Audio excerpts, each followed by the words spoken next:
കുഞ്ഞിക്കുരുവിയും മാന്ത്രിക വിത്തും. ഒരു ചെറിയ കാടുണ്ടായിരുന്നു. ആ കാട്ടിൽ കുഞ്ഞു എന്ന പേരുള്ള ഒരു കുഞ്ഞിക്കുരുവി താമസിച്ചിരുന്നു.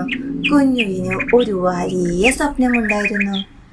ഞാൻ ഈ കാട്ടിലെ ഏറ്റവും ഉയരമുള്ള മരത്തിന്റെ മുകളിൽ പറന്നു കയറണം. പക്ഷേ അവൾക്ക് അത്ര ഉയരത്തിൽ പറക്കാൻ കഴിഞ്ഞിരുന്നില്ല. ഒരു ദിവസം കാട്ടിലൂടെ നടക്കുമ്പോൾ അവൾ ഒരു വയസ്സായ ആമയെ കണ്ടു. ആമ അവൾക്ക് ഒരു ചെറിയ വിത്ത് നൽകി. ഈ വിത്ത് നട്ടാൽ നിനക്ക് വേണ്ടത് ലഭിക്കും എന്ന് പറഞ്ഞ് ആമ പതുക്കെ നടന്നുപോയി.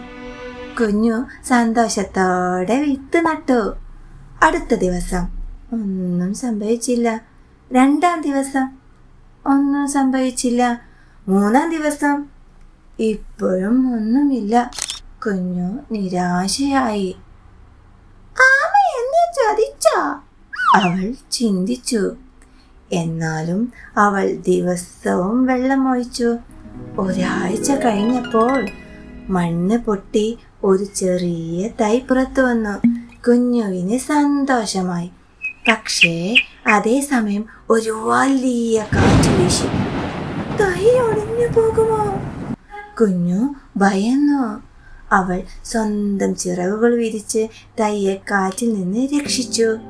മഴ വന്നു, വെയിൽ വന്നു, ദിവസങ്ങൾ കടന്നുപോയി. അങ്ങനെ ആ ചെറിയ തൈ ഒരു വലിയ മരമായി വളർന്നു. കാട്ടിലെ ഏറ്റവും ഉയരമുള്ള മരം. കുഞ്ഞു അതിൻ്റെ മുകളിലേക്ക് പറന്നു കയറി. അവിടെ നിന്ന് മുഴുവൻ കാടും കാണാമായിരുന്നു. അപ്പോൾ അവൾക്ക് ആ ആമയുടെ വാക്കുകൾ ഓർമ്മ വന്നു. ഈ വിത്ത് നട്ടാൽ നിനക്ക് വേണ്ടത് ലഭിക്കും. അപ്പോൾ കുഞ്ഞുവിന് മനസ്സിലായി, മാന്ത്രികത വിത്തിലായിരുന്നില്ല. മാന്ത്രികത അവളുടെ ക്ഷമയിലും പരിശ്രമത്തിലുമായിരുന്നു. കുട്ടികളെ, നമ്മൾ ആഗ്രഹിക്കുന്ന കാര്യങ്ങൾ ഉടനെ കിട്ടിയില്ലെങ്കിൽ വിഷമിക്കരുത്.